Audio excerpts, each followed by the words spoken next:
اور میری بہنوں آج دیکھو اپنی بچیوں کے جسموں پر کیسے کپڑے پہنے جا رہے ہیں. کیا کپڑے ہیں ہماری بچیوں کے جسم پر؟ چست کپڑے, چھوٹے کپڑے, شارٹس, باریک کپڑے, لیگنز, اسکرٹس, جینز. کیسے کپڑے کہ جھالروں کی طرح کپڑوں کے جانبین کھلے ہوئے, جسم کا حصہ نظر آ رہا ہے.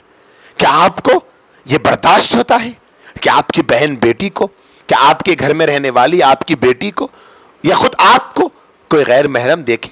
آپ کو برداشت ہوتا ہے؟ آپ کو اچھا لگتا ہے؟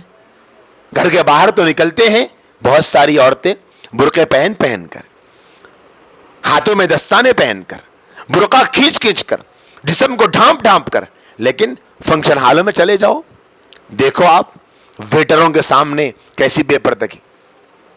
دیکھیے آپ فنکشن ہال میں نیچے لڑکے والے رہتے ہیں, اوپر لڑکی رہتی ہے. دعوت ختم ہوئی, نیچے سے لڑکے کے ساتھ لڑکے کے 15-20 دوست اور رشتہ دار اوپر آ گئے, اسٹیج پر بٹھایا گیا, دولہا دلہن کو آزو بازو بٹھایا گیا, اور پھر غیر محرم اجنبیوں کا تانتا بندھا ہوا ہے. وہ اس مجلس میں کتنے ایسے غیر محرم اجنبی ہے جو ایک نوجوان لڑکی کے دونوں ہاتھوں کے حسن کو دیکھ رہے ہیں. ان کی نیتیں گندی ہو رہی ہے, وہ غلط نیتوں سے دیکھ رہے ہیں. چہرے سجے ہوئے, لپسٹک لگا ہوا, پاؤڈر لگا ہوا, بال کھلے ہوئے. سوچو ذرا کیسے کیسے گناہ ہمارے اس دعوتوں میں ہو رہے ہیں. علماء نے مسئلہ لکھا ہے, ایک ایسی عورت جو بوڑھی ہو چکی, اس عورت کو اجازت ہے اگر وہ گھر سے باہر نکلے, کسی سے کچھ سامان منگوانا چاہے, کوئی سامان خریدنا چاہے, کوئی بچہ جا رہا ہے, آواز دے اور کہے کہ بیٹا سامان لا کر دے دو. تو علماء نے مسئلہ لکھا, اس عورت کو جو بوڑھی ہو چکی ہے اس کے چہرے کو دیکھنے سے کوئی خطرہ نہیں ہے. ایسی عورت کو اجازت ہے کہ وہ کسی اجنبی سے بھی بصورت مجبوری کچھ سامان منگوا سکتی ہے. لیکن فقہاء نے مسئلہ لکھا, ایسی بوڑھی عورت کے بھی بال دکھنا جائز نہیں, بال نہیں دکھا سکتی وہ. جب ایسی بوڑھی عورت بال نہیں دکھا سکتی تو ہماری نوجوان بچیاں اپنے بالوں کو شادی خانے میں کیسے کھلے رکھ سکتی, ویٹروں کے سامنے کیسے کھلے رکھ سکتی, دولہے کے دوستوں کے سامنے کیسے کھلے رکھ سکتی, اپنے بالوں کو کیسے اپنے چہرے کو کھلا رکھ سکتی ہے. دولہے کے باپ کے سامنے, دولہے کے باپ کے دوستوں کے سامنے جو بالکل اجنبی ہے, مہمان بن کے گئے ہیں دعوت میں, کیسے کھل سکتی. شادی خانے میں اوپر کوئی انتظام کرنے والے آدمی بار بار اوپر آتے رہتے ہیں, زنانے میں, لیڈیز سیکشن میں, اور عورتیں جانتی ہے ارے یہ تو نامحرم ہے, یہ تو اجنبی ہے, شاید کسی ضرورت سے اوپر آیا ہوگا. لیکن اگر یہی عورت اپنے سر کو ڈھانپی ہوتی, اپنے چہرے کو پردے میں لگائی ہوتی, ایسی جگہ بیٹھی ہوتی جہاں کوئی غیر مرد آ ہی نہیں سکتا, کوئی غیر مرد آ ہی نہیں سکتا, تو کیا ہوتا, وہ بچ جاتی اس گناہ سے. لیکن احساس نام کی چیز نہیں رہی. بالکنیوں میں عورتیں, لڑکیاں کھڑی ہوئی, عورتیں کھڑی ہوئی, بے پردگی کے ساتھ اپنے جسموں پر چھوٹے چھوٹے کپڑے پہنی ہوئی ہے, لیکن ہے کسی ماں کا دل جو تڑپتا ہے. میری عزیز بہنوں, اللہ کے نبی صلی اللہ علیہ وسلم نے فرمایا, میں نے جہنم میں کثرت سے ایسی عورتوں کو دیکھا ہے جو اپنے جسموں پر باریک کپڑے پہنتی, چھوٹے کپڑے پہنتی. ایسا کپڑا جس کپڑے کے پہننے سے آپ کے لڑکی کا جسم کا رنگ نظر آ رہا کہ وہ گوری ہے یا کالی ہے یا سانولی ہے. ایسا کپڑا جس کے پہننے سے آپ کا یا آپ کے بیٹی کے جسم کی حیت نظر آ رہی, موٹی ہے یا دبلی. یہ سب حرام ہیں ایسے کپڑے پہننا. عورت کو ڈھیلے ڈھالے کپڑے پہننے چاہیے.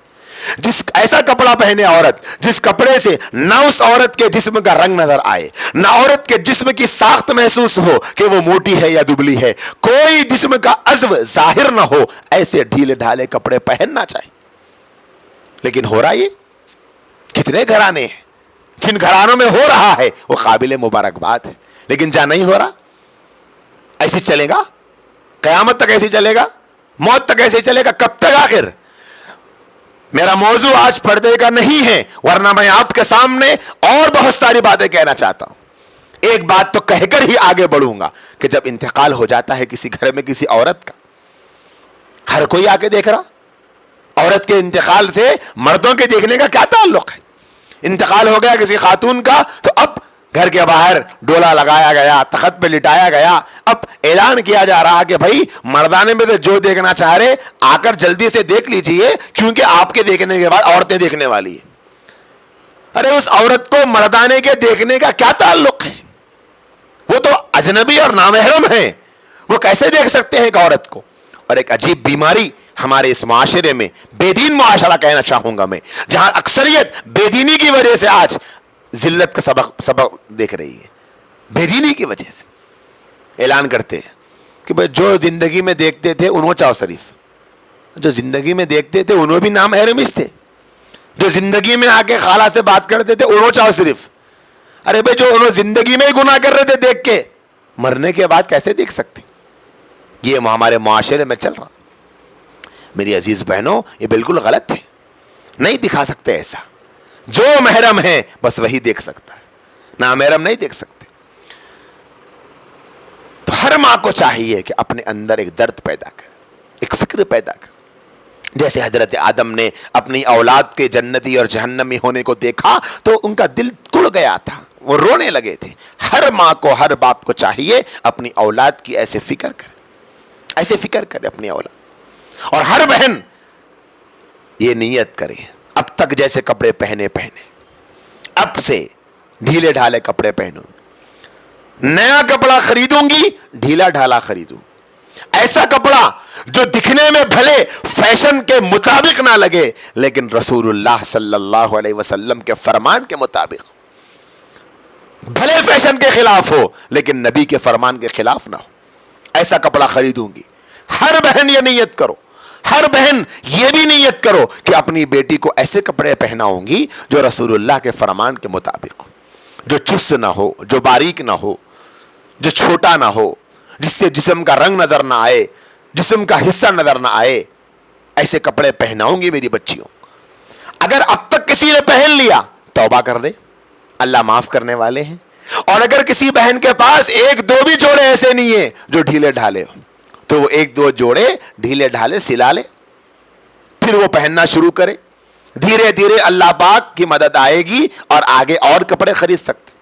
فی الحال تو ایک دو سلا لے، وہ دو پہننا شروع کریں ڈھیلے ڈھالے کپڑے، ایسے کپڑے جس میں اگرچہ آپ کے اور میرے ذہن کے مطابق، معاشرے اور سوسائٹی اور سماج کے مطابق ان کپڑوں میں عورت معاشرے کو اچھی نہیں لگتی ہوگی، لیکن اللہ کے نبی صلی اللہ علیہ وسلم کے خوشی کی ضمانت ایسے کپڑوں میں جو بے حیائی والے نہ ہو. اور اگر ایسے کپڑے پہن لے جن کپڑوں سے بہنا بھواں اٹھا کے تعریفاں کر رہی، بولے کیا دکھ رہے جی، کیا دکھ رہے جی، کیا دکھ رہے جی. یاد رکھو میری بہنوں، سب کی نظر میں تو جج جاؤ گے لیکن اللہ کے رسول کی نظروں سے گر جاؤ گی.